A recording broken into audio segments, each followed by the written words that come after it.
Okay, well, good morning, and thank you for coming again this morning. It's nice to see everyone here. As a quick announcement,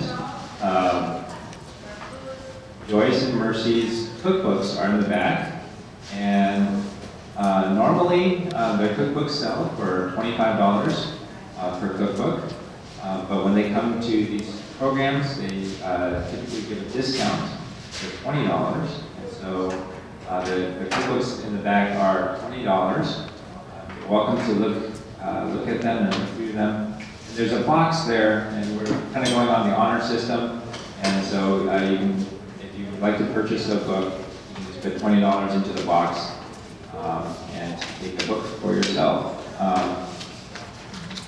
Of course, if you want to support what they're doing, we would certainly be happy to receive more.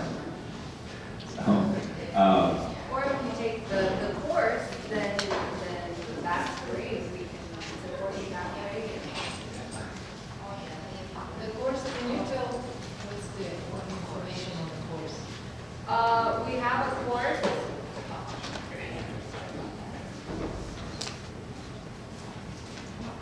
So yesterday I had showed you what, the book, and then I talked with you about Med Missionary. So medmissionary.com, that's our online course. You can go there to download the antiviral protocol for free. And, but there also you would be able to register for a course. The course is a 6-week program. We meet every Sunday from 6:30 to 8:30 in the morning. And what we try to do, you see, Mercy, she quit doing nursing 2 years ago. And she started just doing coaching for people instead. And so what she was doing is she would do the health evaluation and then help them to know send them the shopping list and the menu, and then coach them through how to implement it, give them the natural remedies, and then the protocol, like the drinks and this type of thing. And what we do a little differently for the course is because we're trying to help people be medical missionaries, right? Because this is what we're supposed to do. We realize that one obstacle for Seventh-day Adventists is that, number one, some of them don't have a background in health at all. And that's okay. And so we're trying to help people incorporate and start doing some of these things for themselves. And as they are doing this, they're going to find that their health changes. And so they'll have a story to tell. They'll be able to help other people implement some of these things. And so our goal is that the people who take the course are going to get better themselves, but then they'll also be able to learn new tools to help other people get better. And so some of the things that we teach them is how to take a health evaluation, and then at the end, for people, because we have, some physicians and health professionals that take the course, how they can do health coaching themselves and the business aspect. So we try to, and then after that, we have a membership where people who are wanting to do this in their church and community, that they can get supported. We provide, you have access to the PowerPoint lectures, you have access to, we have weekly classes, and we just try to meet to support people to do this. And a lot of people want to, but they just don't know where to start, and it's just nice to have a support group. Actually have one of our Med Missionary people here who took it, and she was telling me about what her results have been. Can I share with them, Nancy, about what you were saying? Because I had not met Nancy prior to this. I just seen her on Zoom meetings in the morning, and so I asked Nancy how she was doing, and she said, I have been trying to lose weight, and Nancy, how much weight did you lose? Well, I was down another pound this morning, so I've lost 20 pounds so far. Praise the Lord. And that's exciting for me. And then the other exciting thing was about your husband. Yes. Would he mind you sharing, or? No, never mind. Approximately about a year ago too. Just wait just a second. Let me give you a microphone. Okay.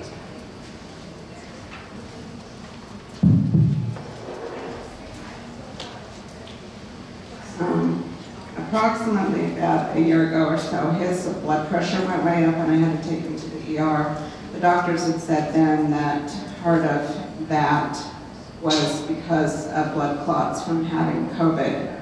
And so we've been dealing with that as well. We've been walking, and he was on Lizempro for a while, and then we got him back on olive leaf. The herbal supplement, and now, since we've been doing this for the last 2 months, his blood pressure is back down to normal. His blood sugar is down to normal. He's also lost probably about 18 pounds. He weighs about as much as he did when I first met him. And he is older, and so he was having to get up several times at night to go to the bathroom. But that has all ceased as well. The inflammation is going down, and he doesn't have to get up all hours of the night anymore. So he is very happy for that. And of course, we both sleep better. We both have more energy. And now walk 5.5 miles, and we're not near as tired as what we have been in the past. And one thing I notice a lot and more after this last 2 months is that when I go in the store, I smell the chemicals really strong, so I've gotten sensitive to that. I'm still working on some of these things, and I'm still on this journey. I've had hypothyroidism, and I do take herbal supplements for that, just to keep me kind of level there, but I'm hoping to get off of that. And of course, I have a CPAP and grind my teeth, and of course, as Joyce has shared, I have learned some new things about that. And so I just praise the Lord, and I've also been on this journey for a while of asking the Lord to search my heart and show me if there's any wickedness in me that I can turn from those things. And God has been showing me a lot over the years, and I am just grateful that God is all powerful and uses people like Joyce and Mercy to bring those truths, because I didn't grow up in the church. And so it has been a long journey where God has shown me things, changed things in my life, and recreating me. So I just praise the Lord for that. Amen. Praise the Lord. Praise the Lord. Thank you, Nancy, for sharing. So this is what we are trying to do with our course. We have had, since we started in April of 2021, I think 2 months ago, they told me that over 900 people had graduated from the course. And so we have had a lot of people. And, I think the true test is what are those people doing now? And so if you go to our YouTube channel on Med Missionary, you will see some of the testimonies of some people who have come through the course. And we have a lot of people who tell us that it has blessed their walk. They're able to get over some addictions that they have been struggling with for a long time. I think that's one of the most important things. It's just, these are spiritual issues, right? And so I think that has been a blessing. So I hope you'll check it out, medmissionary.com. Okay, we start our next program April the 9th. I think that's next week. Okay, let's start with a prayer. Our dear Heavenly Father, as we start, we just ask that you would be here, that you would please speak what you would have me to speak, and help me to hear your voice and not do as I would do, but only as you would have me to do. Lord, I pray for each and every person here. You know each and every journey, and you have love for each person. So I just pray that your spirit would be experienced, and people would see the love of Jesus in everything. Thank you, in Jesus' name. Amen. Let's see, what time are we going to start the food demonstration? Well, it's scheduled for 10:30. 10 what? 10:30. 10:30? Okay. So what I will do is, I had two with, I'm going to share part of one. And then the reason that I think it's really important that we talk about this and the course and this kind of thing is because,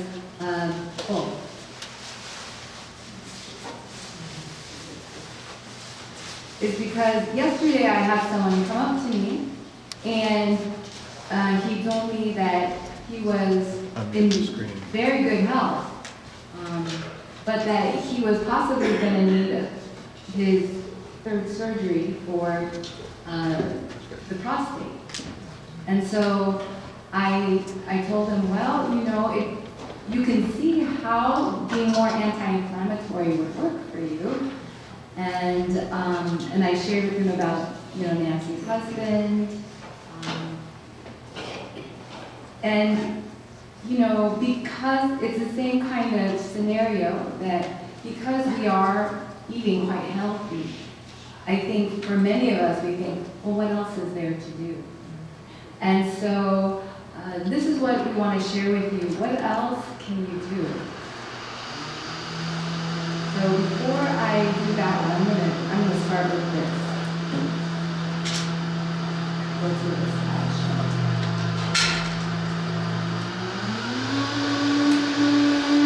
So we shared this lecture at Linda for medical students there. And so for medical students, they didn't want us to talk about this treatment triangle. You know, there's a pyramid, a food pyramid, right? And you remember what that food pyramid used to be. Well, I think I remember it had bread and butter and fruits and vegetables, and then there were like, oh, this is where like the fats and the oils and this kind of thing, and then the sugar and that kind of thing on top, something like that. Now this is the treatment pyramid, and so you can see that the basis for your health should be your lifestyle. And then it's going to interact with your physiology, your genetic makeup, and your underlying baseline. You know, I would have a different baseline than you because I come in with having injury from medications and trauma and this type of thing. And so we're all going to have a different physiology, but the lifestyle is going to impact everything. And then on top of that, you want prescription according to, because this is in a medical school. So they're saying this is where that prescription would fit in, and then surgery. I'm sorry.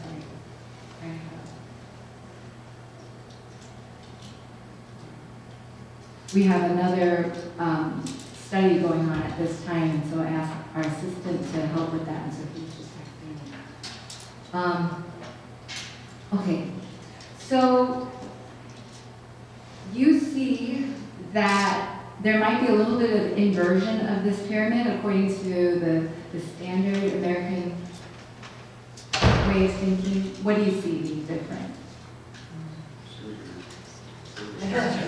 Surgery seems like an earlier option for a lot of people. No, this is true. You know, some people say, I have bone-on-bone problems, and according to my imaging, I need to have surgery.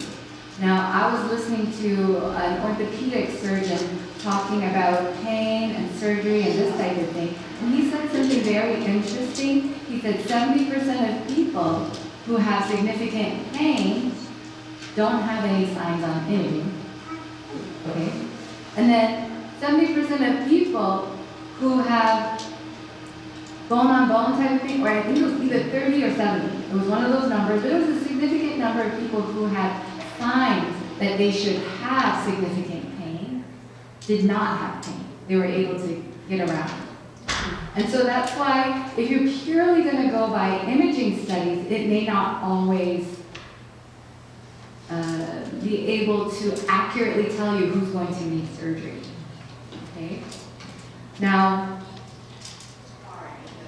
as somebody who had chronic pain myself, I can tell you that I used to feel like my whole body, you know, like when you have the flu and you feel like your muscles are so achy and just sitting down, everything just hurts and can't touch any part of your body. That's what I used to feel like. But then it would also, the pain was really severe in my most affected areas, especially my neck and my shoulders and this kind of thing. And it got so bad for me that, especially with stress in residency and medical school, I think I was really afraid of failure. And so whenever we would have a test, my shoulders would just start clamping down. I could not stop it. Like, I would think a stressful thought and my shoulders would automatically clamp down. And when I was studying for my board certification, I remember I was having so much pain in my shoulder and my neck that I thought, I'm going to lay down and read the book. And so I laid down to read my book, and my arm just dropped. I had developed thoracic outlet syndrome because of all the tension in my neck, and it had drawn my rib up and it was compressing the nerves to my arm. And so I had some injury from that. I went to see a chiropractor who was able to help me with this. But for, you know, a number of years I had some tremor in my hand. And because certain muscles were having to compensate, like there were certain muscles that would contract and my arm would, my wrist will start going like this actually. And so there are things that, like, these areas that are injured are going to be more at risk of pain. You'll find that happening even after you have COVID. COVID tends to attack your weakest parts. That tends to be the case with most everything that happens. Your weakest part will get affected, right? Now, because I am on an elimination diet, I avoid the things that cause me pain and this type of thing. I hardly feel that pain. And when people see me, like when I go to the massage therapist and this type of thing, they say, wow, I cannot believe the amount of stress your body is in. Because I had the spinal cord injury. When you have spinal cord injury, you have muscles that don't work. So then you have other muscles that are going to compensate. And so that now you're going to have pain from the body just not working that well.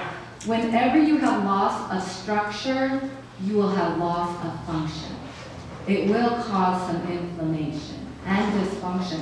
And so you'll need to have therapy to try to help you figure out how to use those correct muscles again. When I had tongue tie release, now my tongue, if I were to stick it out, you'll see it start quivering. Very weak. I have to exercise it.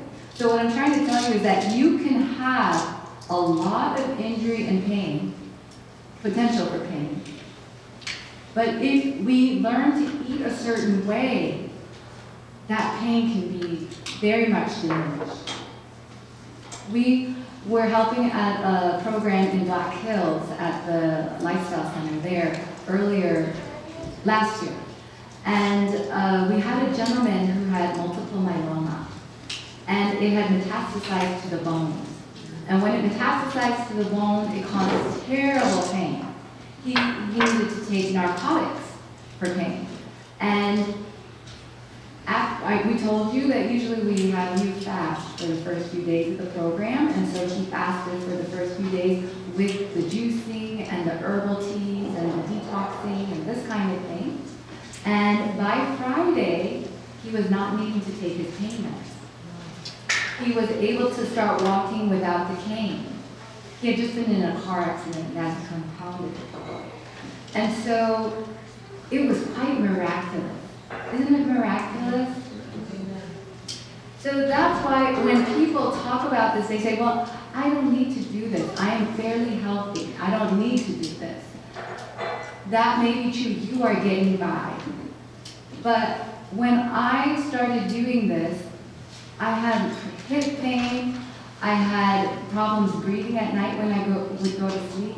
And when I went to the lifestyle program, in the first 3 days, you're just detoxing and drinking these drinks and this type of thing. I woke up on the third day and I went for a walk. When I went for a walk, I thought, I don't have the hip pain that I used to have. I don't have this pain that I used to have. Oh, I was able to sleep last night without having to worry about breathing. And I thought, this is the most amazing feeling. This is what people who are normal feel like. And I thought, I have gotten so accustomed to being in pain, I didn't even know. And it's probably the same thing now. I still am in a lot of inflammation, but it's so much better than what it used to be, that I feel much more alive. And so this is what it's all about anyways. Life on this earth is not perfect, right? But God has given us ways of doing things so that we can improve our quality of life.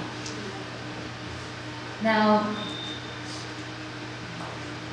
I don't know if we need to go into all of this, but this is common sense that there are pillars of what we do: healthful eating, physical activity, stress management, relationships, sleep, tobacco cessation. These are some of the things that they found to be especially helpful in terms of preserving life and longevity. We recommend eating a whole foods, plant-based diet. A lot of times people try to split things apart from the food matrix. You know what I'm talking about. If you look at like Loma Linda meats or something like that, or I love ramen. That was like a difficult thing for me to give up. And I remember I went to the grocery store and I was like, I want to get some ramen. And then I looked at all the ingredients. I couldn't find a whole food. Like if you look at Loma Linda food ingredients, there's not a single whole food that's listed in there. It's like split up food. And I think there's a biblical principle there. I have to look for that Bible verse, if anybody knows it, if you could give it to me. But when we split up food from its natural matrix, there are some health consequences. And for instance, when we do things like we hydrolyze proteins, and you can see the ingredients, it says autolyzed yeast protein and this type of thing, they're actually finding that these are, you know what the word that they call them? Excitotoxins. That when they get into your system, that they will stimulate the nerve to the point of death. And so these things cause inflammation. And so when you go to get some ice cream, and the ice cream has some natural flavor, one natural flavor can have 50 to 100 chemicals in it. And they are not required to tell you what those chemicals are, and they're not required to test them for human safety. So you can imagine just how many chemicals we're getting into our system. And some of us think, well, it's just a tiny little amount. How can it hurt? Tiny little amount. I think, you know, I used to think that way too. We think of health in terms of on average. On average, I have a healthy diet. But then, like, when I feel like it, if I've been good, I can eat some, and you can fill in what you're going to put in there, right? So we want to value good things all the time. Would you do this with the Word? Would you say, on average, I spend a lot of time in things that are going to uplift me? But then every once in a while, I'll put in some garbage, maybe some corn, or this type of thing. Would that person be able to live that powerful, victorious life? The reason that I say that is that as I have gone through this process, when I went through the elimination diet, I had so much less pain. So much less pain. And I was helping at a cooking program. And at the cooking program, they said, okay, you know, Dr. Joyce, can you make the salad dressing for us? And I was like, okay, salad dressing had pretty good ingredients. The only thing that it had in there that I wasn't eating at the time was bragg's amino acid. And bragg's amino acid, we think of it as a health product because it's made by the Bragg company. But as soon as I blended it up, made it, put it on my salad, I was like, I would like to try this. Um, for me, I can feel certain types of symptoms very quickly after I eat. And it was within minutes of eating it, all my pain just came right back. And for me, I realized, oh, this is something I cannot do. I had talked to a girlfriend, she said, when I eat MSG, it makes me brain fog. That's the first time I ever heard of anything like that. And I thought, is she a hypochondriac? You know, maybe she's just concerned this is MSG. She heard that it might be, you know, unhealthy, and so she's, you know, it's just an effect of this, right?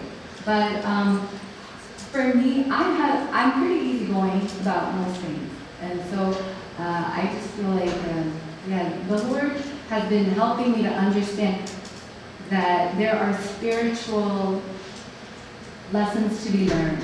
And for me, it's been a journey of learning to trust in Jesus. I want to share with you little stories along the way. This is the story of a woman who was 88 years old when she met Mercy. She started our autoimmune recovery plan, and then she messaged me and she was telling me about her health concerns. And I thought, oh, this sounds very complicated. I think we should go to Mercy for more one-on-one health coaching. And so this lady was 5'5", and she was 79 pounds. What do you think of that? Is that overweight? Significantly under. Now, she had a history of Hashimoto's, osteoarthritis. I think when I was talking to her, she had also had a history in her childhood of rheumatoid fever. And so she had had poor health for much of her life. She had a lot of food sensitivities: gluten, oats, nightshades, almonds, sesame seeds, eggs, dairy, fruits, and vegetables. And she was already, because this lady was in the Adventist church, her son is actually a pastor in the Adventist church, and so she was interested in health. And she had actually just gone to another Adventist lifestyle center. And her family was very much against her doing another program like ours, because they were like, you just went to a lifestyle center, and what is this going to do for you? And the other concern was like, I think this is a bit too much, you know? And so in April of 2021, she started, and April 26th, after 1 week, she had gained 2.5 pounds. She was able to walk a mile, able to jump, and do the trampoline. May the 3rd, she weighed 84 pounds. May the 24th, a few weeks later, 89 pounds. June the 21st, 94 pounds. July, 101.6. August, 101.8. That's significantly better than 80 pounds, isn't it? She said, on April 7th, I was dying. I told my family I cannot do this anymore. I look like someone from the concentration camp, and I don't know what to do with my food. And so we were very encouraged to see that, to implement some of these things with this. One of the things that we found out, remember how important chewing is? Well, one thing that we found out for very underweight people who need more nutrients, to blend the food and then to have them chew it. That way it seems to help them to gain weight. And so that was one of the things that she did. Also to eat 3 meals for this lady instead of just the 2 meals a day. That helped her. I'll share with you my own story. A few years ago when I started doing this, I was invited to speak at the Oregon Seventh-day Adventist camp meeting.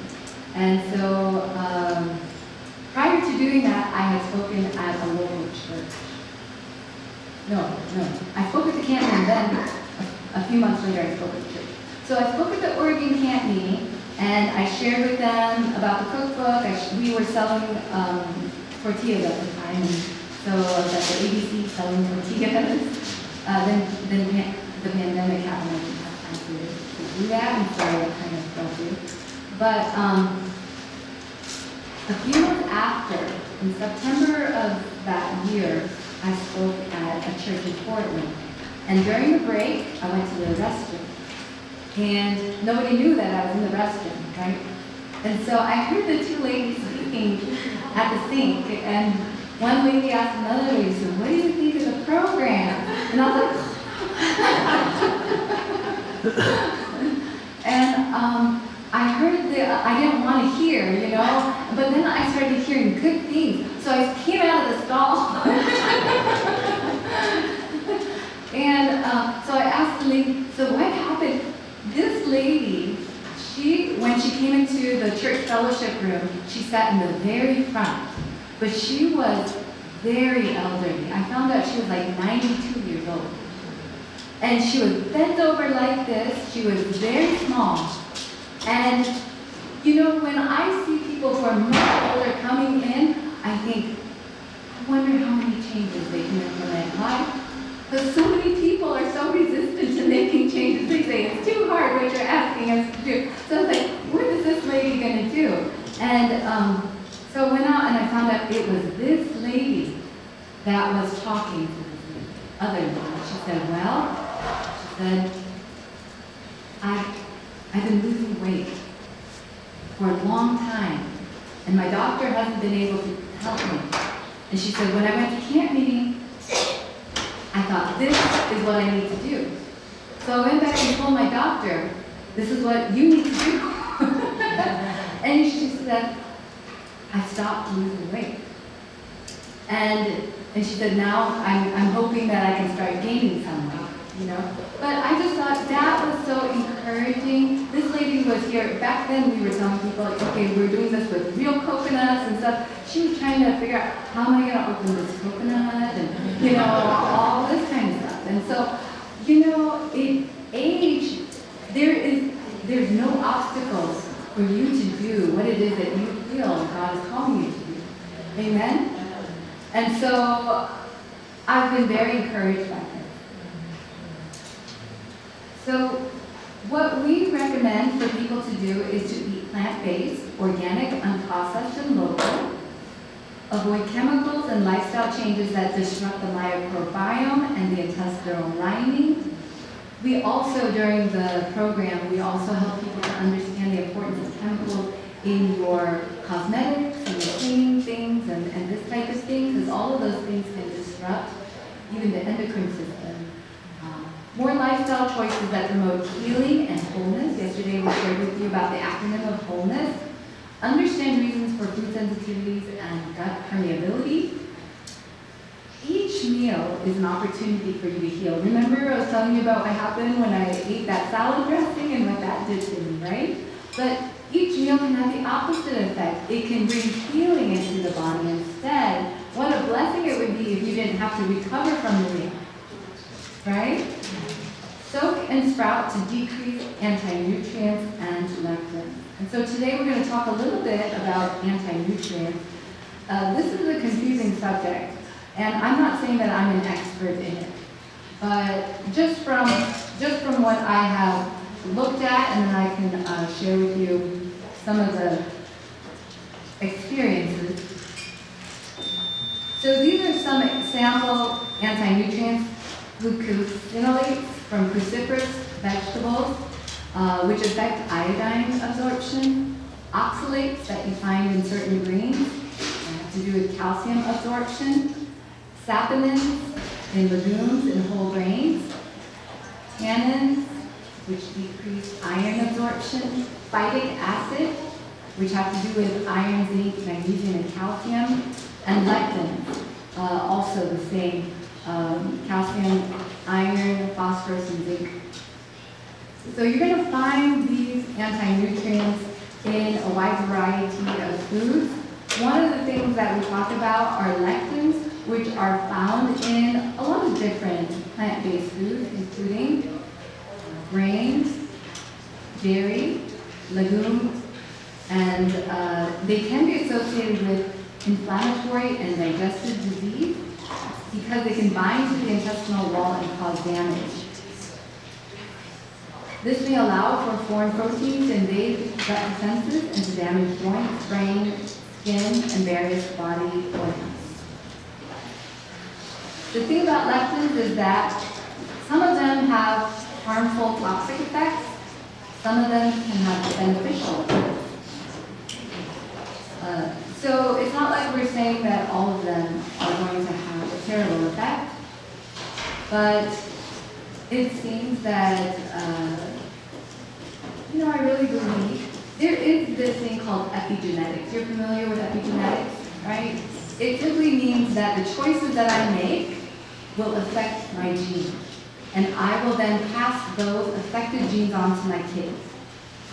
There was a study that they did on some rodents. I can't remember if they were mice or rats, and they would put the smell of cherry blossoms into their cage. Ooh, cherry blossoms smell good. But then they would electrocute these rodents right after doing it. So what do you think that it caused those rats to feel about the cherry blossom smell? They didn't like it. And they found that this dislike of the smell of cherry blossom was handed over to the offspring of the rodents, to the third generation. Is that a familiar concept? Where do we find that?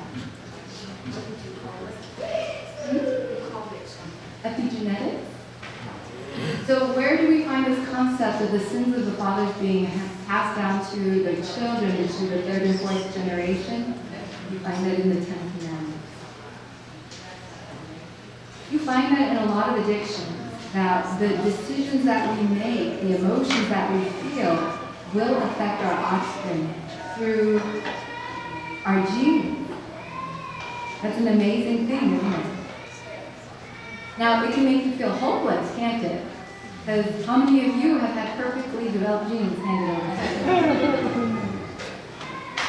But praise the Lord, what is the next part of that verse? Showing mercy to thousands of them that love him. When we have faith in the Word of God, we can become new creatures in Christ. And the sins of our fathers do not have to become our own. Amen? I love that. Okay, so what is happening today, I think, with agriculture, remember I was telling you about glyphosate? Glyphosate can have a powerful impact. Now, we haven't talked very much about this because it's very politicized for people to talk about vaccines. But vaccines can have a powerful impact on the digestive system and the microbiome. I was just looking at a video that was done by a gastroenterologist physician.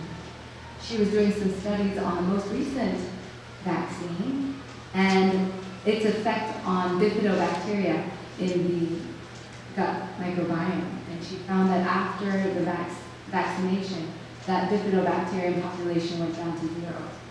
And it persisted months and months and months, 6-9 months after. And so everything that we are doing has an effect on the microbiome. We don't want to do anything that we don't need to do. And I compare this to the Amazon. How many of you have been to the Amazon? Beautiful rainforest. They have lots of medicinal plants that they get from there. Now, when I went and visited Peru, I saw the Amazon and I saw that they're cutting down a lot of these forests.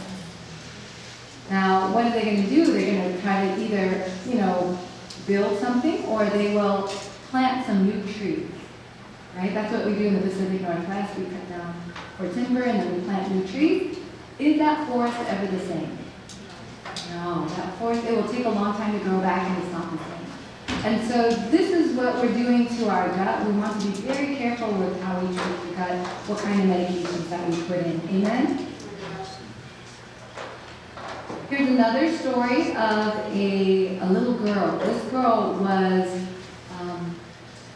she was born and within months of being born, she developed severe eczema. How many of you have seen children with severe eczema?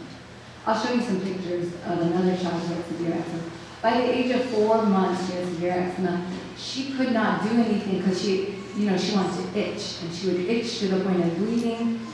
She couldn't sleep. There was failure to thrive. Her mother was unable to breastfeed at that young of an age. And so the family was up all night taking care of this girl.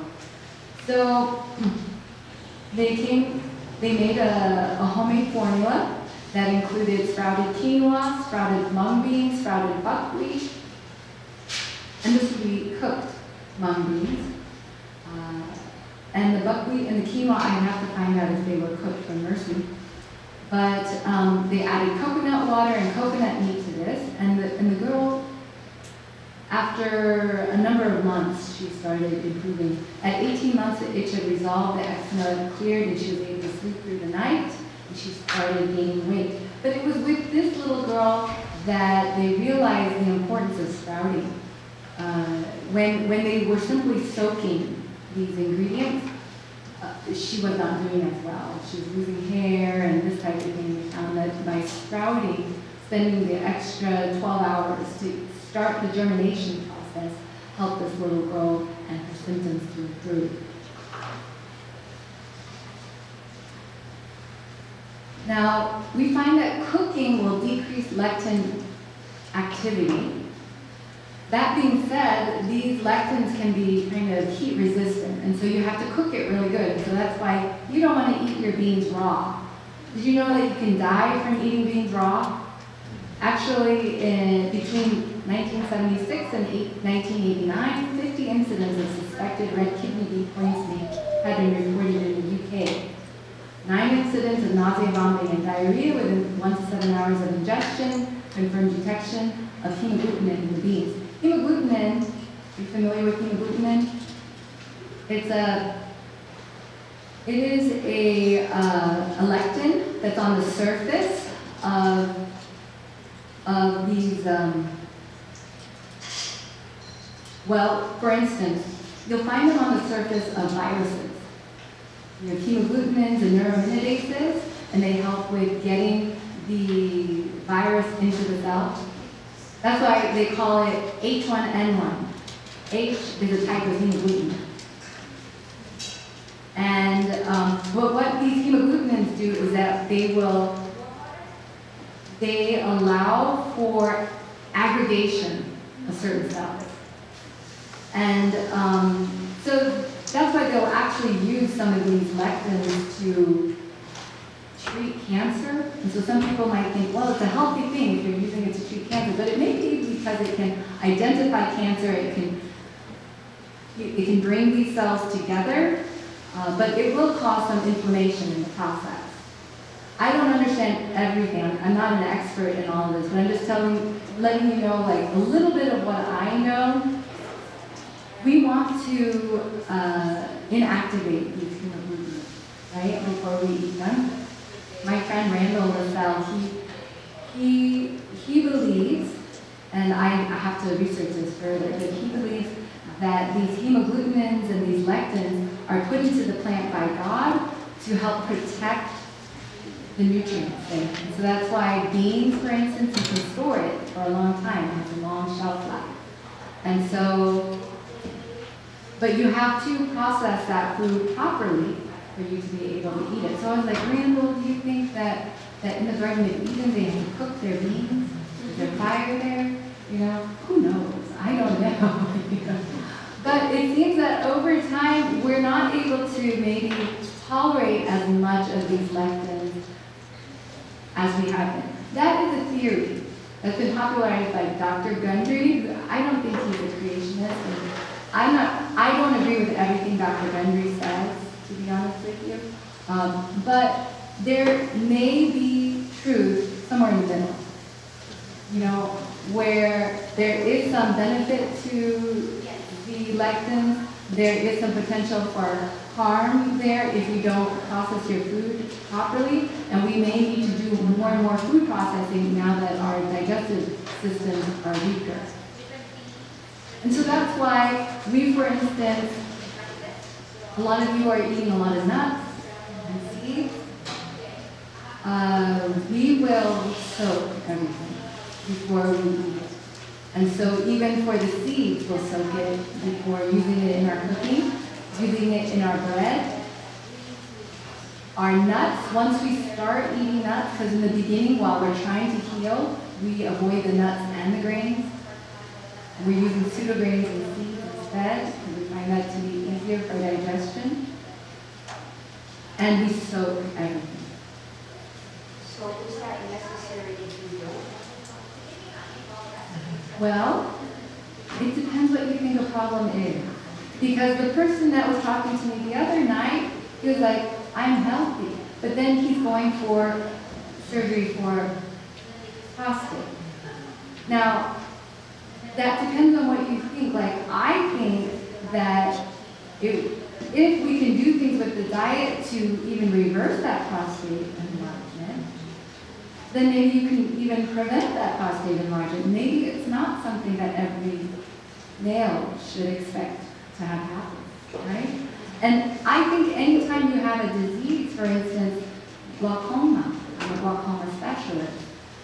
Glaucoma is a sick eye and a sick body. And you might think, I'm perfectly healthy except for this glaucoma. Or I'm perfectly healthy except for this macular degeneration. That disease is a local manifestation of a systemic problem. So I think, we have to think a little bit maybe differently about what is good health, right? And what will we do for it? I remember there was a glaucoma patient that came to see me, and she was very healthy looking and not on any medication.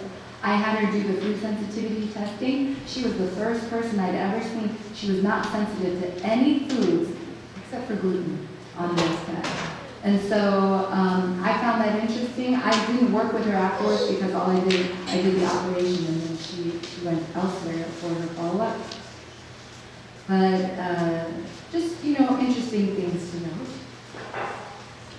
When we sprout grains, it will significantly improve their digestibility. It increases the activities of certain enzymes that help with breaking down the food. It improves the contents of certain essential amino acids, sugars, and vitamins. And we have found at a practical level, I told you about what happened to this girl whose hair started falling out more when they were just soaking versus when they started sprouting the ingredients for the infant formula. Here's a study that was done on soaking and sprouting for up to 7 days. It significantly increased free amino acids and total sugars, increased lysine, tryptophan, which are amino acids, and non-protein nitrogen.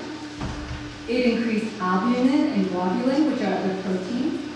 It decreased the content of dry weight and starch, and decreases in proline, which is a poorer quality than other storage proteins. So here's the story of Mike. Mike, 2021, is a 65-year-old retired farmer. And he had a history of psoriasis since the age of 7, with severe itching. This is a miserable thing. And somebody, when I went through remember when my face looked like this? It caused me to be, when I got my spinal cord injury, Epstein-Barr virus reactivated in my system. And I also had what looked like candida. And it was on my body as well. And it was just spreading. And it's very miserable. Can you imagine, like, just talking to people? Excuse me while I itch myself, And so, very miserable thing. 3 times a day, bowel movements, headaches, insomnia, fatigue, and depression. He also had brain fog, stiffness. He was put on sprouted seeds and an unprocessed, whole food, plant-based diet. Of course, this was with Mercy. He was doing some coaching with Mercy, so he was implementing the soaking and the sprouting. We are very consistent because if you're going to do this, what happens is that you start feeling better. And then the human tendency is you want to go celebrate with some ice cream or chicken. And the reason that I say that is because Mercy was working with someone who came to her house, and she worked with him for a week. He had severe eczema, terrible red skin. And she said, Joyce, it was improving so much within 1 week. She was working so hard. On Friday, he went into town. And for whatever reason, he wanted to get chicken. And he went and got that chicken. And she said, Joyce, it just all came back. And it was even worse, it was even harder for us to get rid of it. And by that point, like I think emotionally, it's really hard, it's challenging when you have a recurrence. I think my friend Diane Burnett, she used to be at UT College, but she says, Joyce, when you're inflamed, your body has a lot of fluid. You know, you have swelling. This is a protective thing. And so when you go on this elimination diet and swelling decreases, you've lost that edema. She said, you've lost that protective barrier, and so you're going to be a lot more at risk of feeling pain and these types of things that you weren't having before, possibly. So on August 12th of 2021, Mike reported less fatigue, more energy, less brain fog. August 23rd, he was sleeping better, bloating getting better, brain fog better, stiffness improving. August 30, itch improving, bowel movements down to 1 time a day, no longer bloating. That's not nice. Brain fog continues to get better, walking easier and muscle stretching better, sleeping less during the day, sleeping better at night, more energy than a month ago, eczema getting better, leathery skin improving. September, he had a heart attack. He was bedridden for 24 days. We tried to maintain the diet in the hospital, and so they continued to make progress. The psoriasis almost all cleared up. I'm not sure what that heart attack was from. What's a SCAD?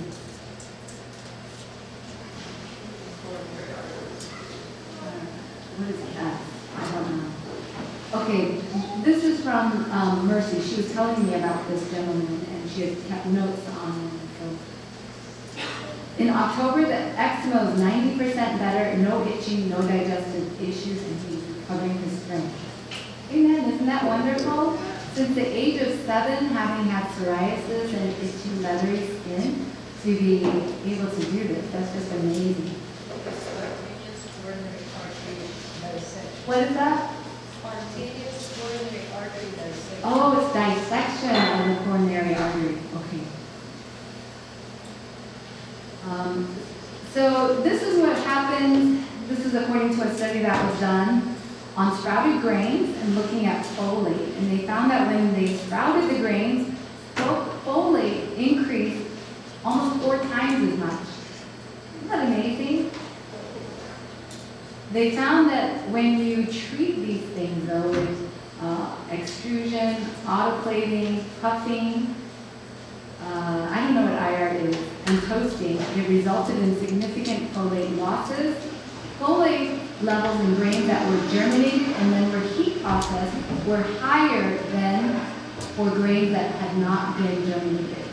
What does that mean? You can cook these grains after sprouting them, and when you cook sprouted grains, it will have higher folate levels than if you didn't sprout them. So that's for folate in grains. Now let's look at nuts. They looked at 5 different types of this particular type of ground nut, the effects of germination, and in this case, fermentation. They found that there was a decrease in protein, carbohydrates, and starch, increase in sugar, very effect on the lipid content, anti-nutritional tannin concentrations were decreased. Nutrients from their bound forms were decreased in quantity, but increased in quality and availability of the nutrients. So there's something about this germination that allows your body to improve its nutritional availability of the food. Yeah. Now, GABA is an amino acid that is an inhibitory neurotransmitter. Some people actually take GABA as a supplement. It can have an antihypertensive effect, tranquilizing effect, anti-cancer, and immune-enhancing activity. They have found that in Plant sources, GABA is found at low concentration, but sprouting is one of the most effective and simple means to stimulate GABA synthesis, since the activity of the enzyme that produces it increases during germination.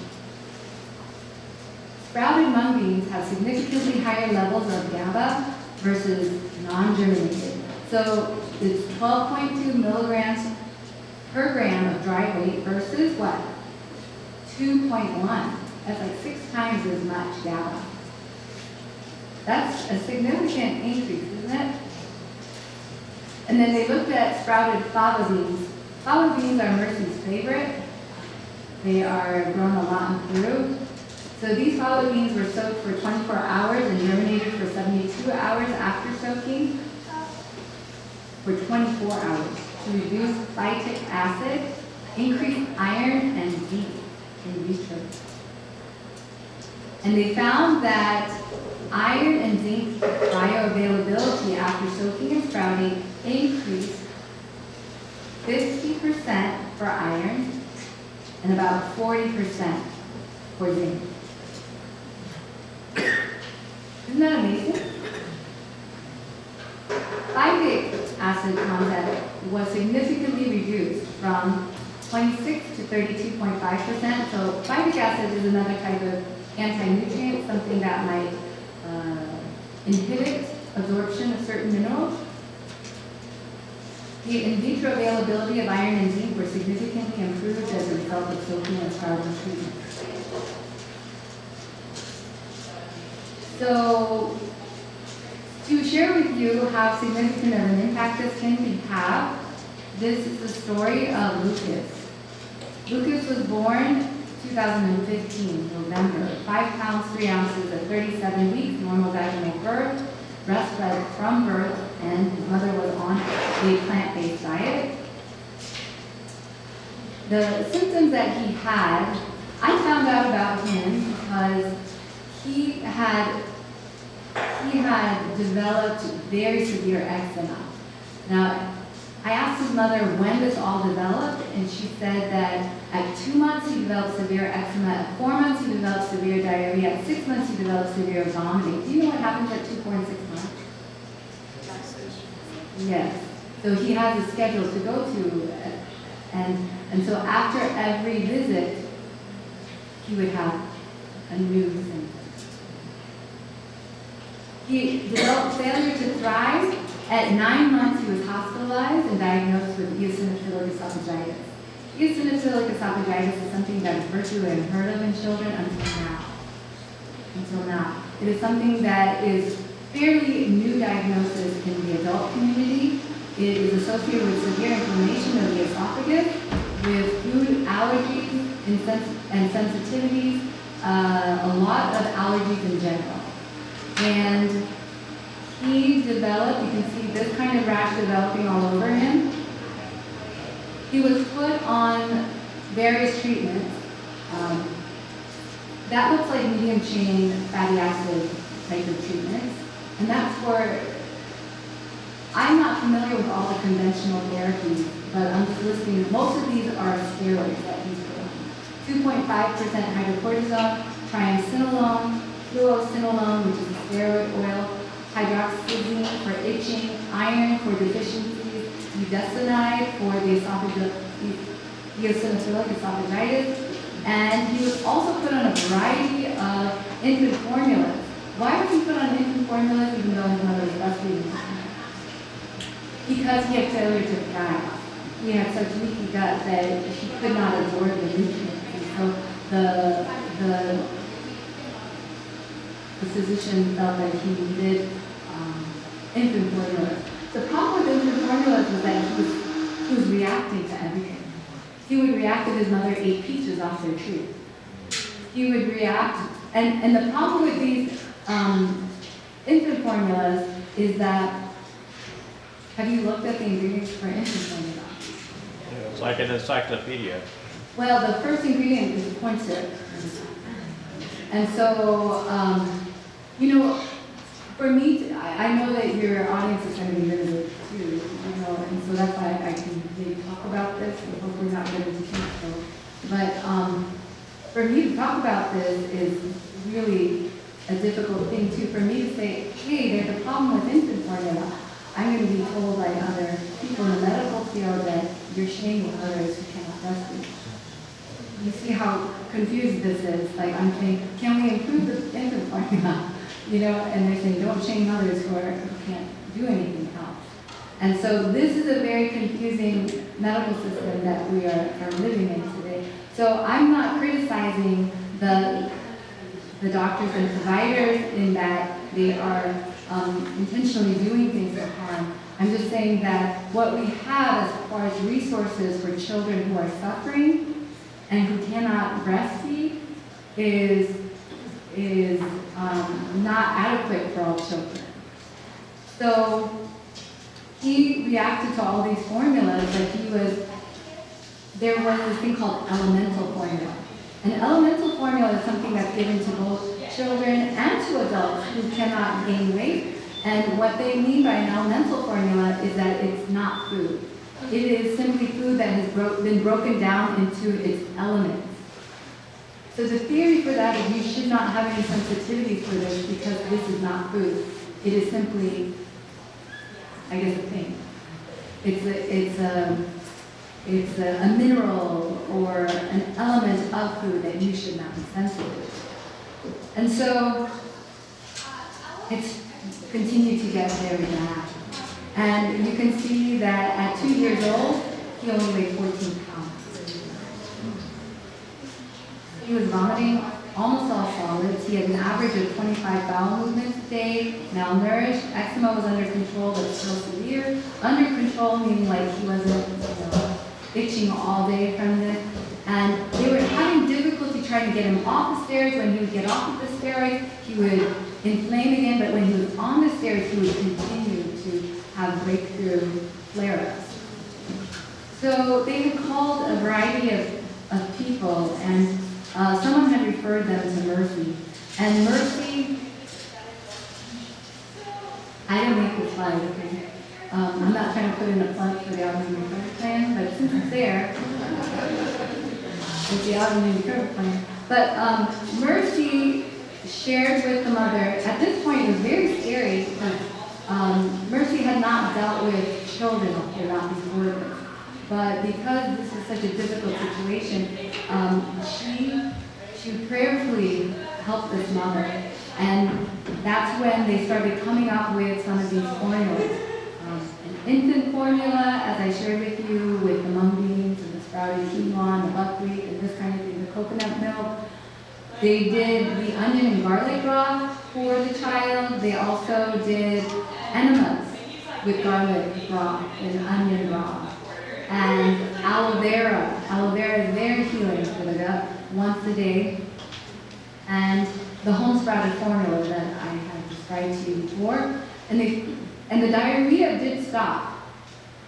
He went down to 2 bowel movements a day. The vomiting stopped, the skin began healing, and he started gaining some weight very slowly. What had happened, and I'm just telling you this story because this is the reality of what we live in, and I just want to let you know.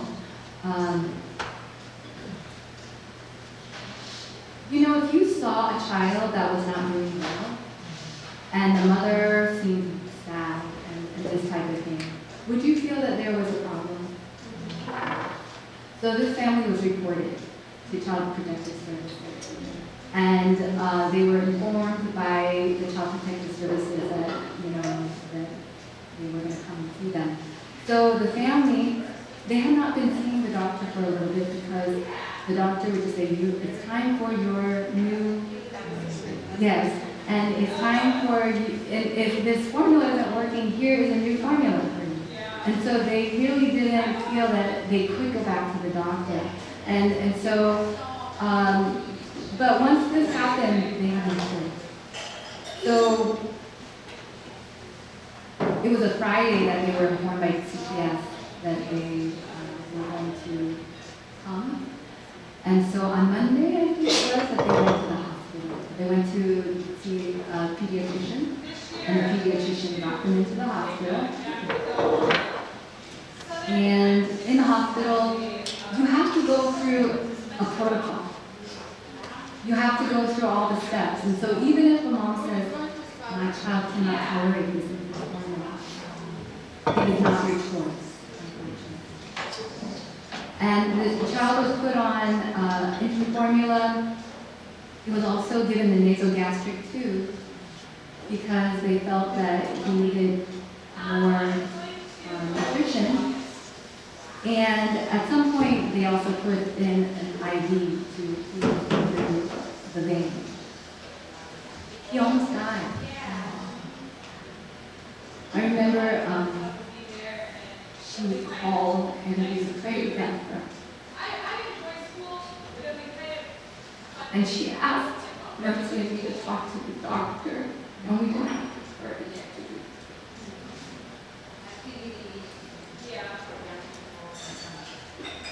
So this is, I'm sharing this with you right now because it is just unreal. You know, going through this, COVID is not new. This has been going on a long time for people. Suffering in this world is very real. And it's really confusing, isn't it, that you're not able to speak. So this child, as we were praying, the Lord allowed them to get a new gastroenterologist who was on their team. And that doctor, when she came to see the mom, she believed her. And she told the team, you know, just do whatever this mother tells you to do. And they took out the IV TPN. And because the child, you know, the Lord worked it out that the child was able to recover. And because, you know, God worked that miracle, they were able to go home. But the reality of their situation was that they had to go home with infant formula. They had to prove that their child was gaining weight while they were doing this, you know? Otherwise, they were at risk of losing their child. And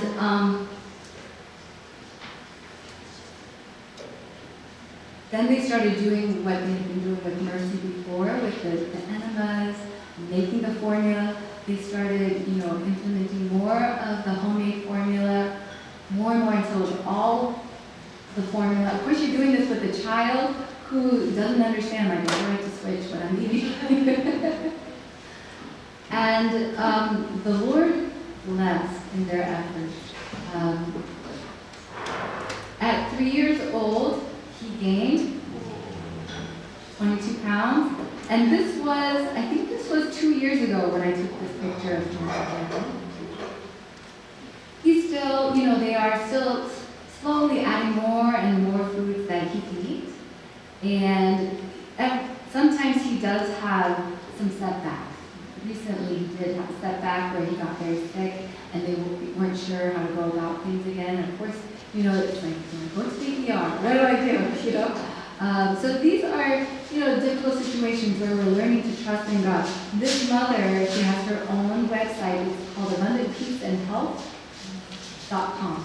AbundantPeaceandHealth.com. She shares her recipes and this type of thing for her kids. And she just had another baby girl.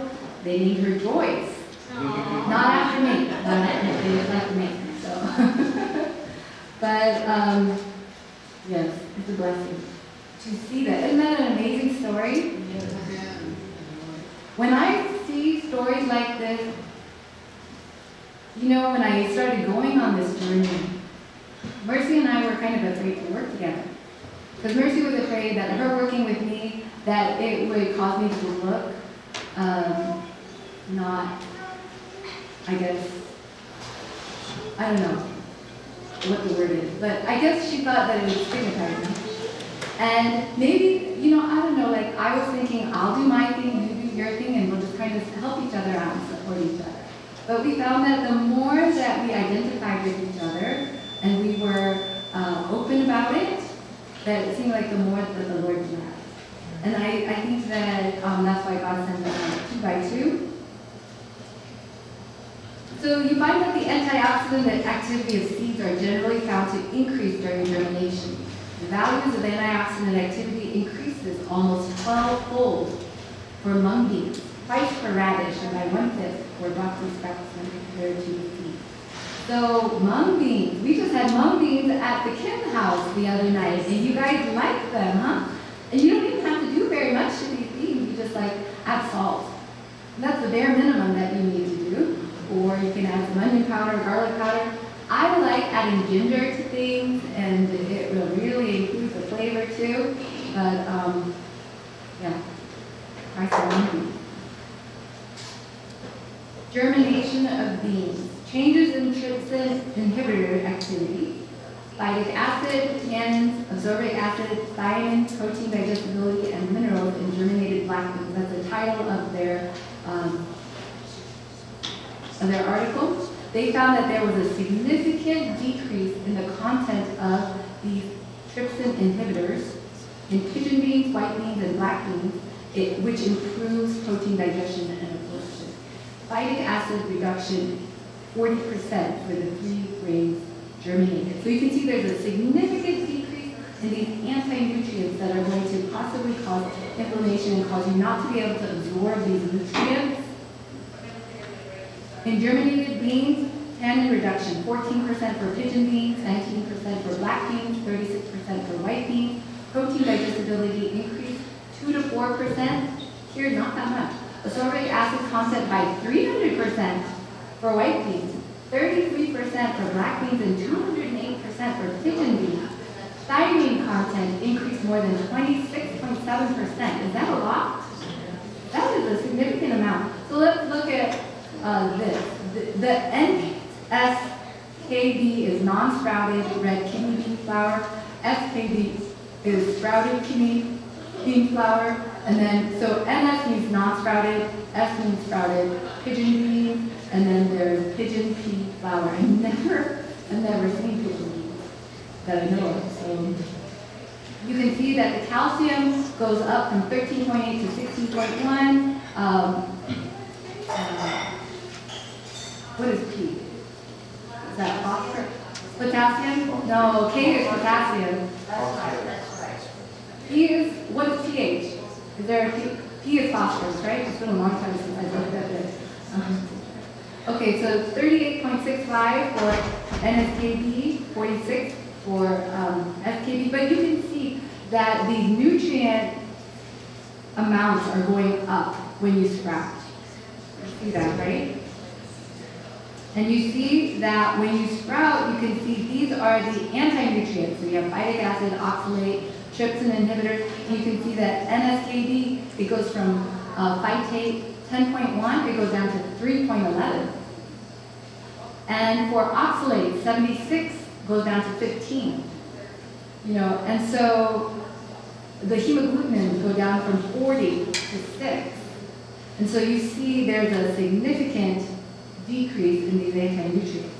So in conclusion, I hope that it's helped you get a visual as well as helped you see from the testimonies. The Bible says that we overcome by the blood of the Lamb and by the word of their testimony, right? So these stories are to help you, although in medicine, you notice that testimonies are not really well thought of because they're anecdotal.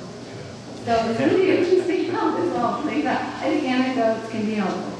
So gut health is of paramount importance in preventing and healing from chronic disease, regulating the immune system and neurologic system, and improving usefulness and vitality.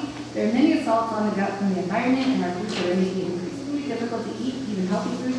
Patients at higher risk in symptomatology may require more involved dietary intervention than just eating whole food plant-based. But someone, was asking, well, if I don't feel anything, do I have to do this? It's going to help. When I fast, my skin just glows.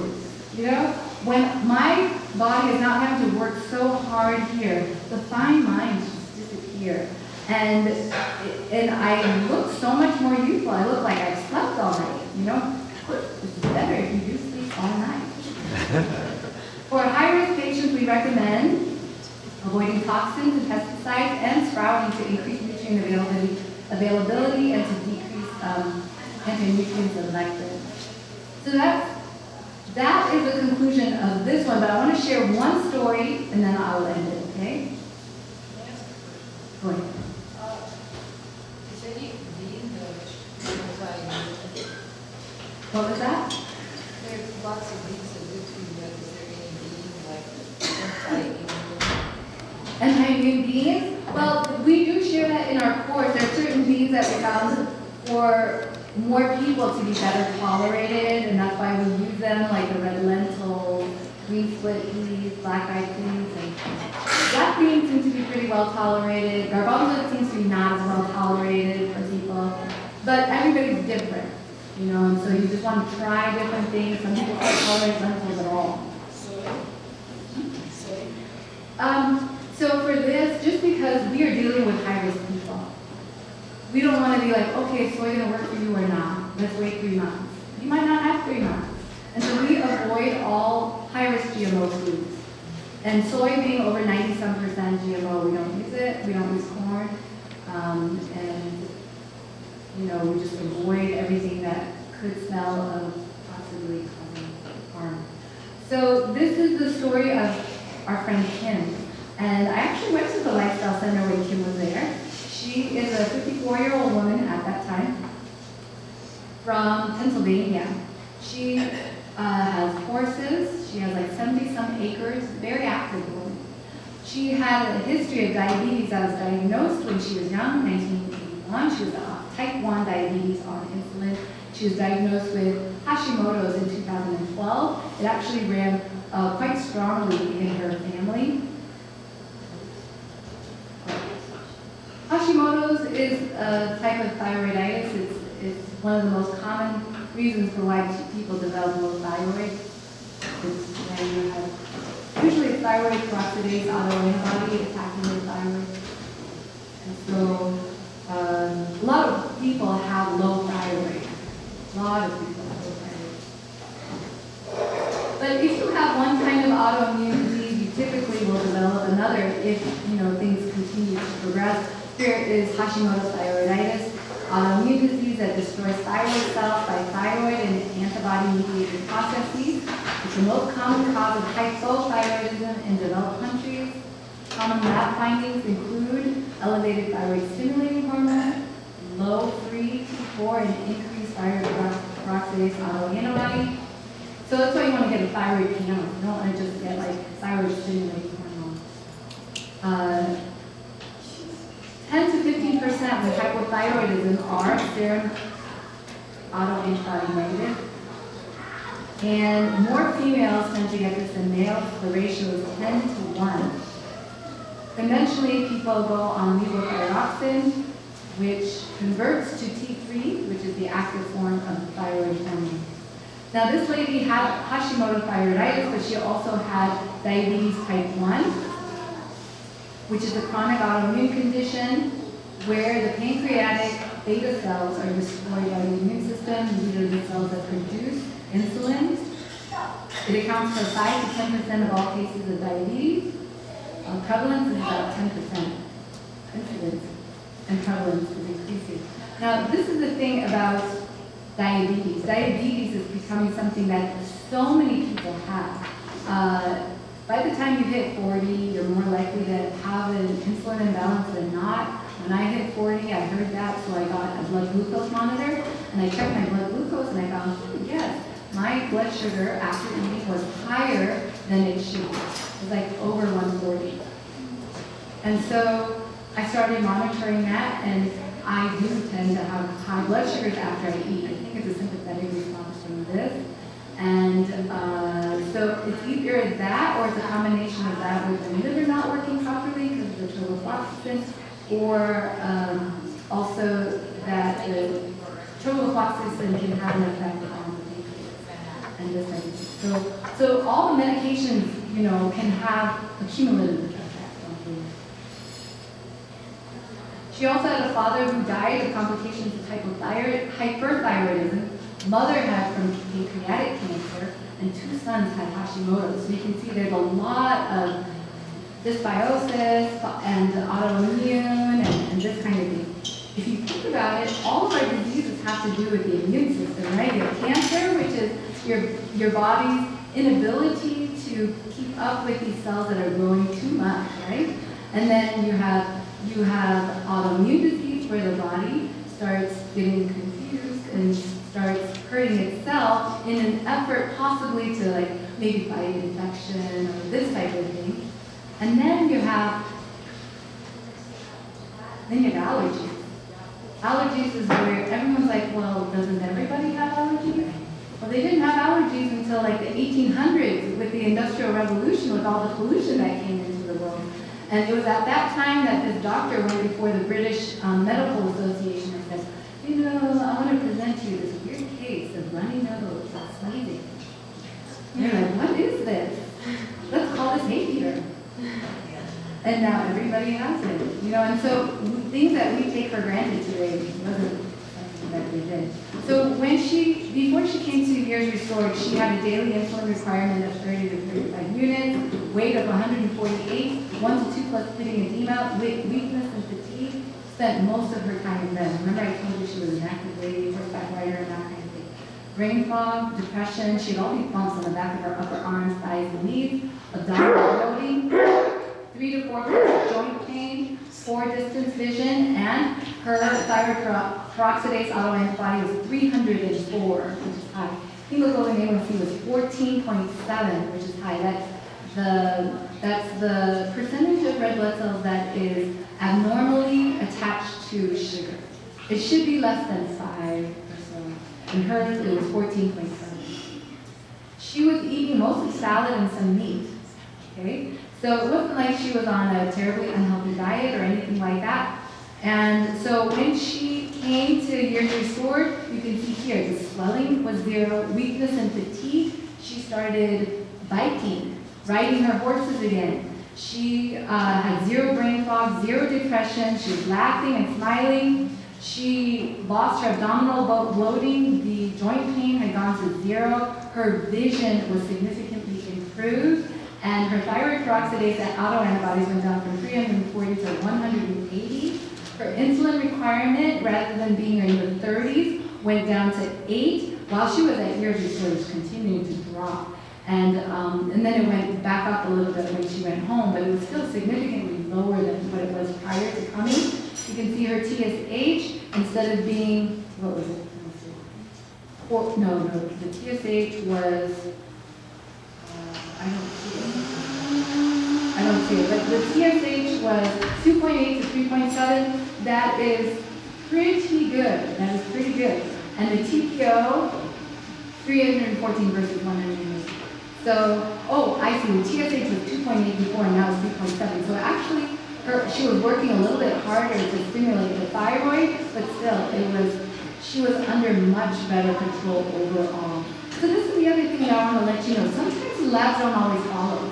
We've had a gentleman who came to Black Hills, and he had injuries from injection. And so he had terrible blood clots.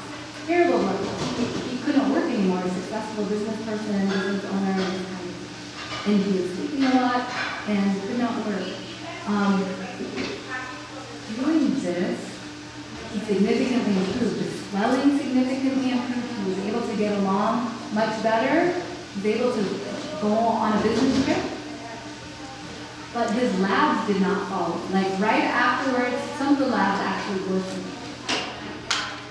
The labs that indicated inflammation. Prior to the experience, his labs had been low, and then after he did the lifestyle, his labs actually went much higher for that indicated inflammation. My thinking is that, if you are so sick, your body might not be able to generate some of these inflammatory markers. And so it may not always follow that the labs follow, but they will at some point. Things will, you have to follow it for some time. And they went back to the doctor and the labs did come back. So in her case, she was doing things like onion broth, sunshine. Sunshine will lower your blood glucose.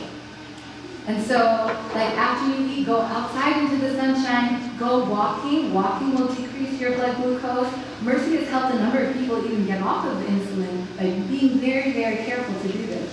Turmeric powder, ginger, turmeric, stevia tea, mild exercise, using, instead of glucose tablets to bring your glucose up if your blood's dangerously low, she's using natural things like oranges and organic applesauce instead.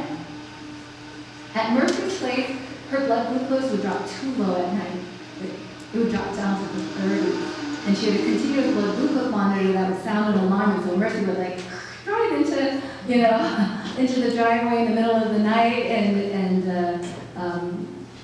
and make sure that she got her blood glucose back. This is what she looked like on her most recent photo that she gave us a couple years ago. And she's still doing very well. So we have people who say, I wasn't able to go on vacation. I just went on my family vacation. We had a lady with, I think she had myasthenia gravis in her 20s. Hardly able to move, hardly able to do anything, and now she's swimming.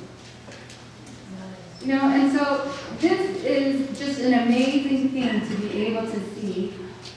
God wants to restore our health, and he doesn't always do it through the miracles of instantaneous recovery.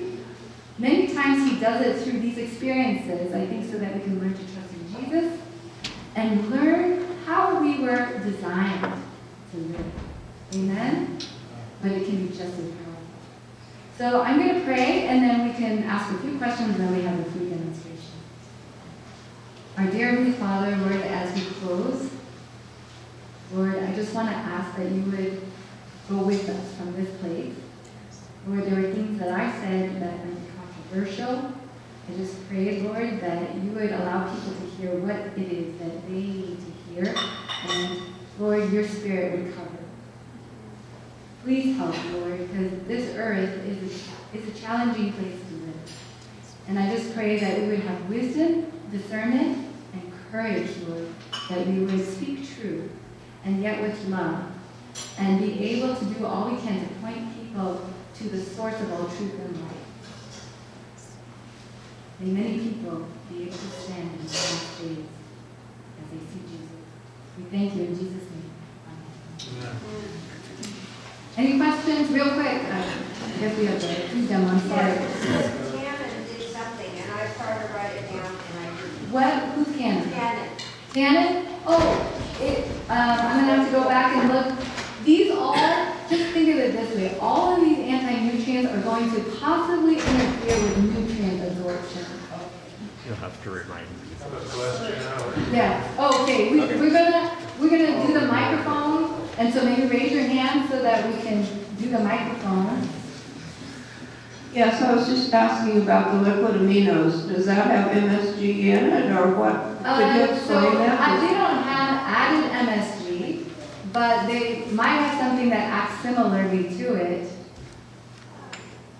But what can you use instead, like soy sauce, just plain soy sauce? No, I mean, that's the thing. A lot of people think we need to have soy sauce, or we need to have our, what is it?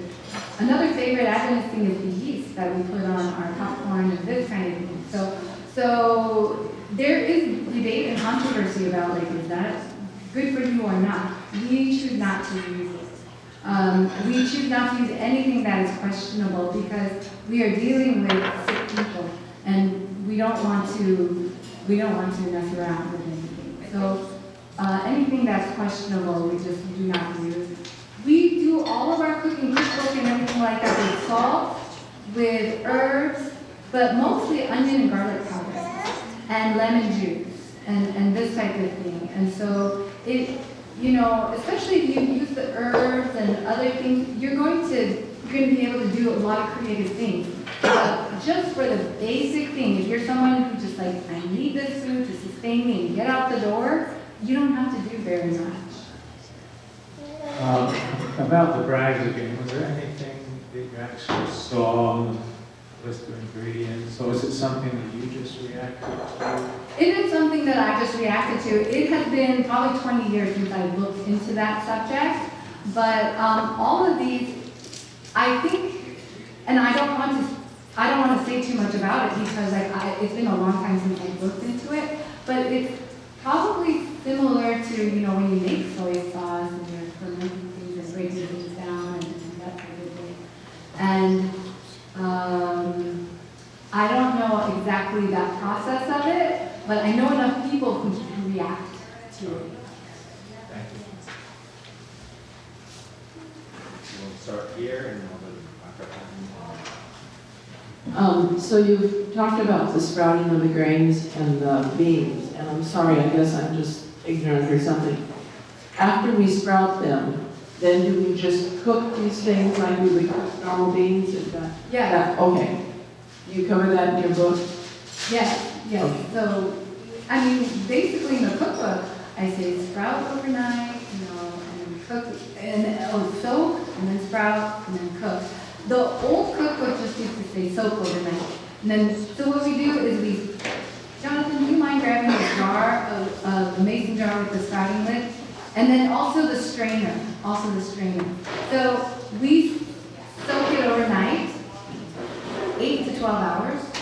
And then in the morning, we let it sit and do whatever it's going to do for 12 hours.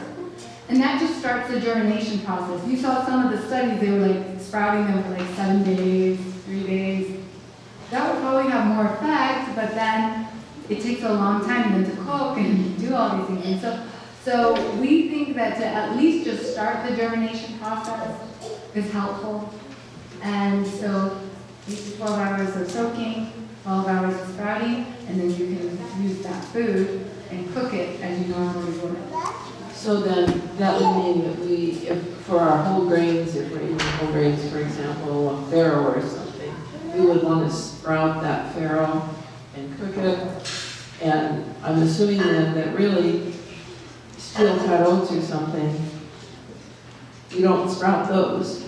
Yeah, so you would probably soak it. This is the thing about, thank you. You're not going to get as much of the benefit from soaking and sprouting, of course, thank you so much, because it's all cut up and processed, right? And so, yeah, we try to do it with things that you can still sprout. That being said, we're finding with like Interolab is a lab in Texas where they do stool samples.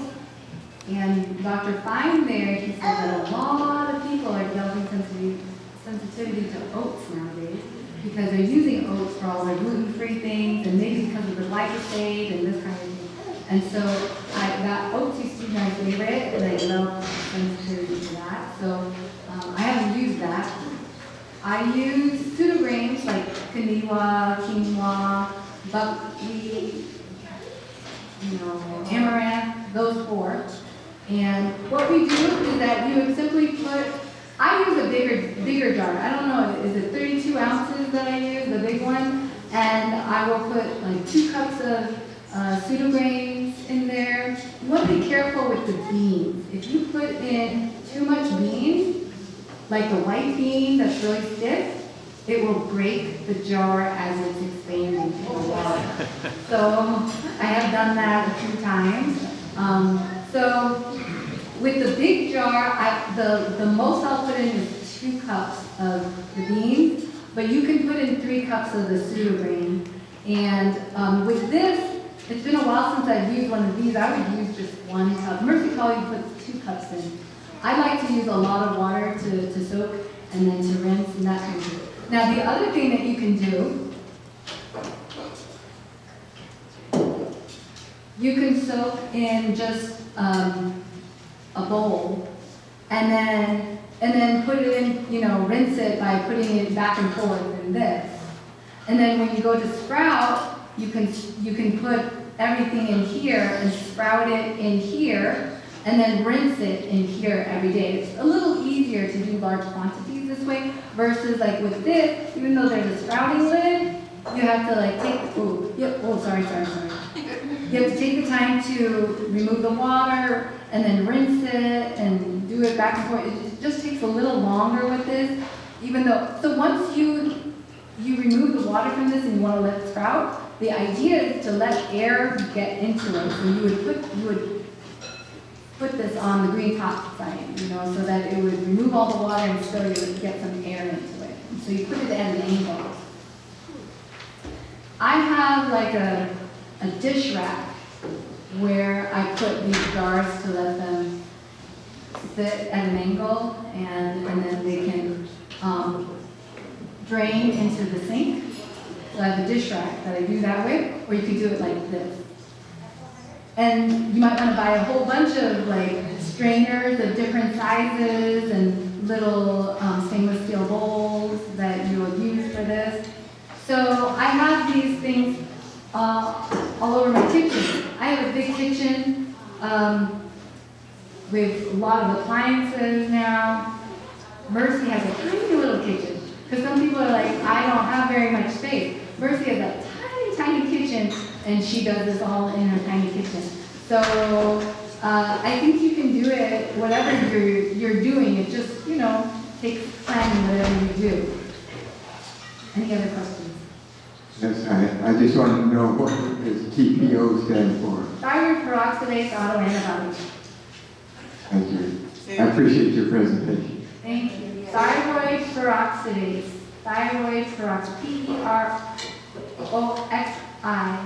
Peroxidase. Thyroid peroxidase autoantibody.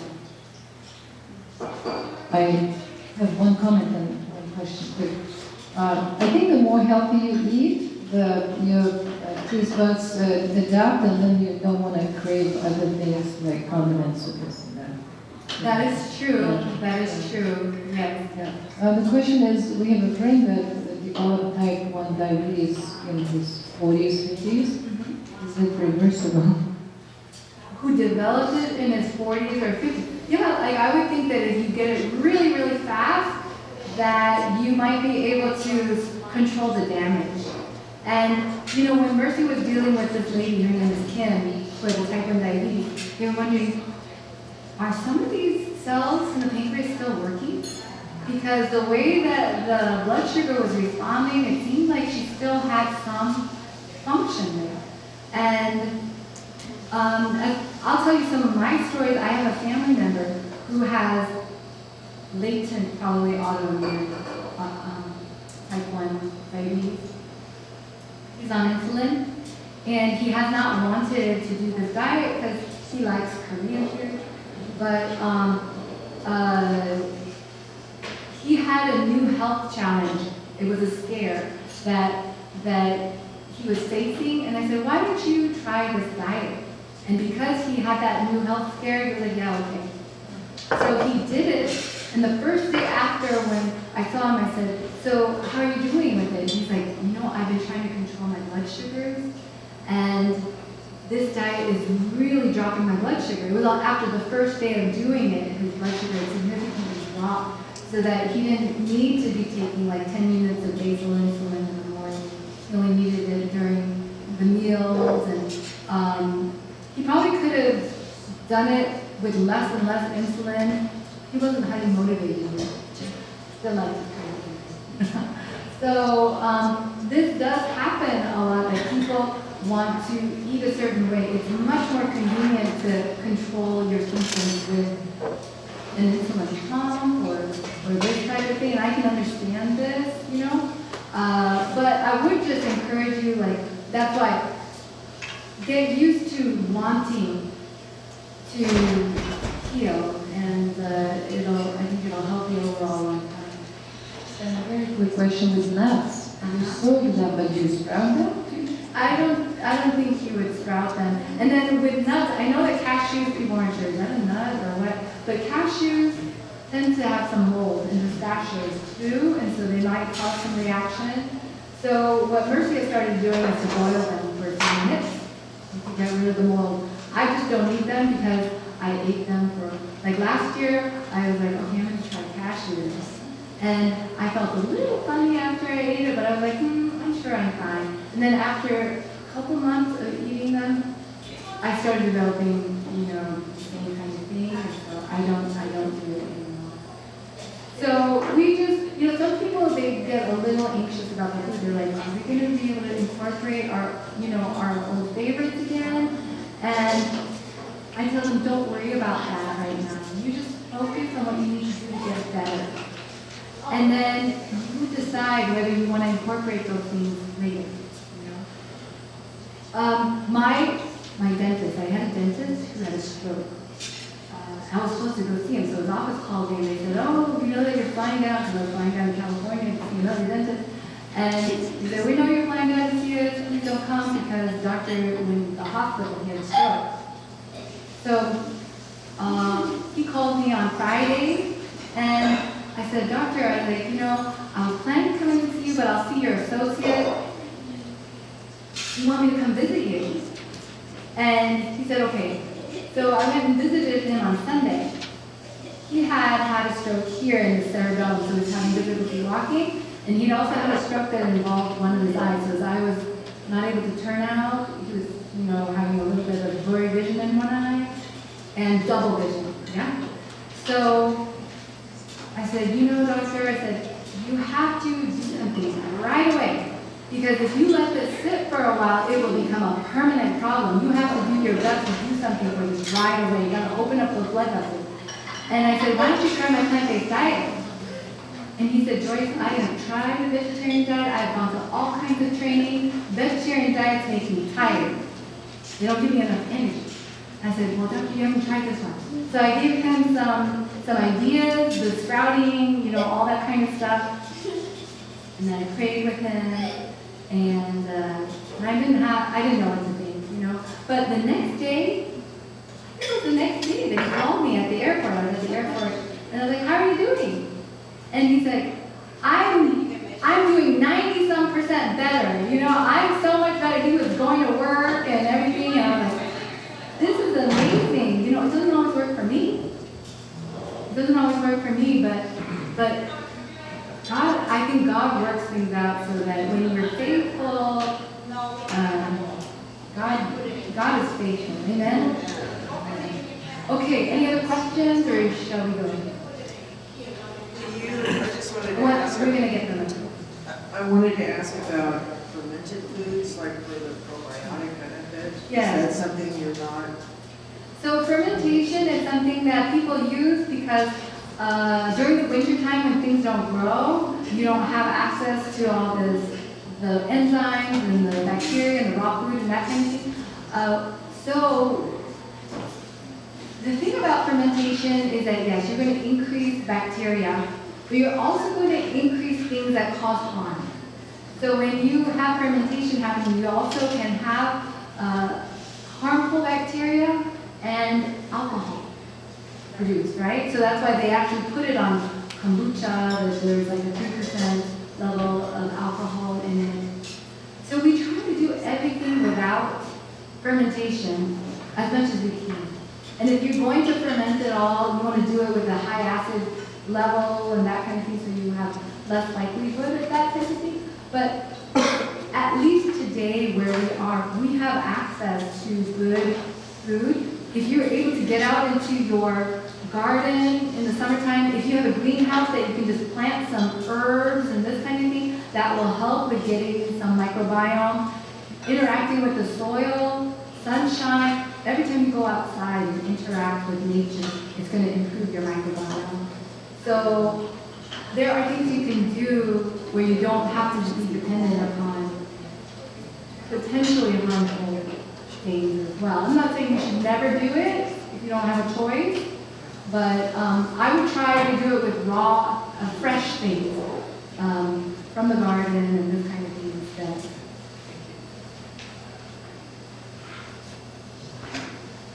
You touched just a little bit on grounding. Is this something you do regularly? When I had my spinal cord injury, I was very intentional about trying to do that because I know that it can sound kind of new agey to do that, but I think that it makes sense to. What is that? Our brother asked about grounding, which is where, we are not connected to the soil. We're not connected to the earth. And so what is recommended that you go outside and put your feet on grass and put your feet in the dirt and don't let anything separate you from that. And also, you know, I talked to you about EMF. We're surrounded by dirty electricity. If you get an EMF meter and go around, you'll see that all the walls are going to be emitting this EMF. When I got my health problem, I was so freaked out about this, I slept in the middle of the room on the floor. Because you know, my bed, if you go and you have a lamp next to your bed, that's emitting stuff, and I was just so reactive. I was so scared of being around anything that I just, you know, was trying to avoid everything. That's why actually during that time, Mercy and I thought about going to Brazil and being missionaries there, because I thought, maybe out in the jungle in Brazil, you know,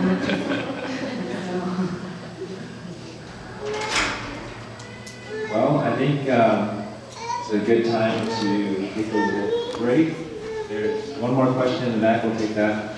But after that question, I'm going to ask that if we could kind of move back towards the back of the room. We do have to make a setup because Mercy is going to actually give some of the cooking demonstrations and sampling. And she'll actually be presenting from here. So we'll have to rearrange some of the chairs. Okay. And things. So that may be a good time to ask her some personal questions as well. If that's okay? That's okay, and I just wanted to ask before we leave, can you guys raise your hand? Who here is going to be more intentional and consistent about soaking and sprouting your food?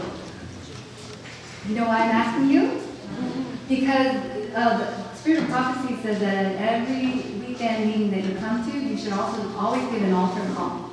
You give opportunity for people to make a decision what they're going to do with the information that they hear. Because when they hear good things and then they just leave unchanged, it gets harder the next time to do it.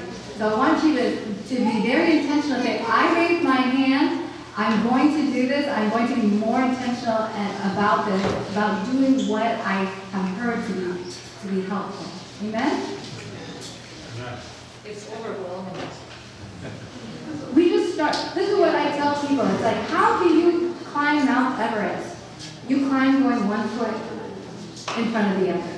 And so what we have to pray about is, Lord, what is my next step? That's all you want to do. What is my next step? That's how I go about things. And that way you don't get overwhelmed. You ask the Lord to bless you as you are moving forward. But you have to determine in your heart, I will, by the grace of God, move forward. So the other announcement, I will take the one question back there after this. Yes. So we can start preparing for the next section. The other announcement is that their cookbooks are actually in the back, right, table there. For those of you who didn't hear earlier, normally their cookbooks are available for purchase for $25, but with the seminar, they've graciously given a discount, so it's $20 per book. There's a box at the end, and we just ask that you would place your payment there. And also, if you wanted to support them in any extra way, the box is there as well. So during the break time, I encourage you to just take a look at some of the books and see if that's something that you would like to take home with you. The last question here we'll give to Allison, and then we'll set up for the next section. So I really appreciate everything you said. It's been really good to understand and learn more. I did want to ask you about grinding seeds and stuff, because obviously we've just been through the Nutty program and people have gotten phenomenal results through just grinding up the seeds to be able to access the nutrients that are inside. Once you soak them, you can't grind them, and I understand that. Unless you re-dry them, correct? Unless you're going into a liquid of some sort. So, yes, when you grind them, you'll see in the cookbook that we do recommend soaking everything before. So what we'll do is we'll buy large quantities of seeds, we'll soak everything, we'll dehydrate it, keep it in the freezer, and then whenever we want to use it for recipes, then we'll grind it that way.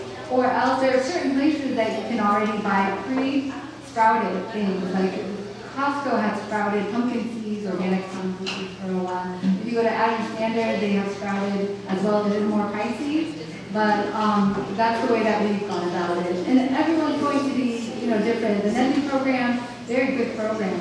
I used to do their walnut flaxseed cookies all the time. They're big hits, But I don't do nuts right now. So it's and everyone's going to be different how they respond. Right, and that's what I was gonna say too, like what you said, I appreciate that you expressed that each person needs to do what's best for them.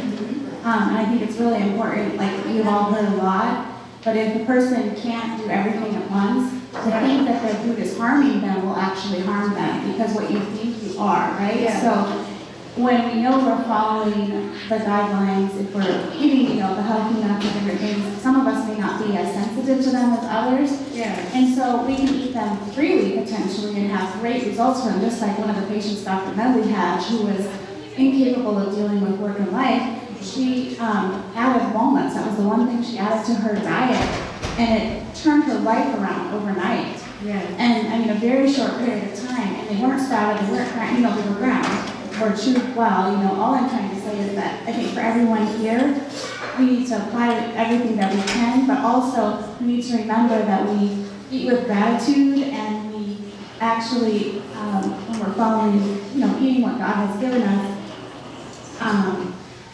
more harm is done to our body if we think it's going to hurt us, is what I'm trying to say. Because I know there's some people here that could be very sensitive and feel like if I can't do everything, then oh no, it might make me sick. Yeah. And then it probably will make me sick. Do you know what I mean by that? Well, that's why I appreciate what you're saying, Allison, and I'm hoping that when people leave here, that you're wanting to do, hey, this might help, and I would like to move in this direction. But like I said, do not stress if you can't do anything. And you just do the best that you can do. But ask the Lord, what is my next step? Because I feel like everybody can improve. I can improve on what I do, and everybody has room for improvement. Absolutely, I totally agree with that, and I appreciate everything that you've said, and it's been a huge blessing to our church family. So thank you for coming and sharing. Thank you. And I appreciate that, because it's really good, because otherwise people can leave here and say, I need to do this, and if it's not this, then, this becomes almost like a cultic thing, And so, yeah, we don't want that to happen either, so I hope you know what I'm sharing. Principles, things that have helped a lot of people, and, we pray and ask the Lord what it is that He would have to do.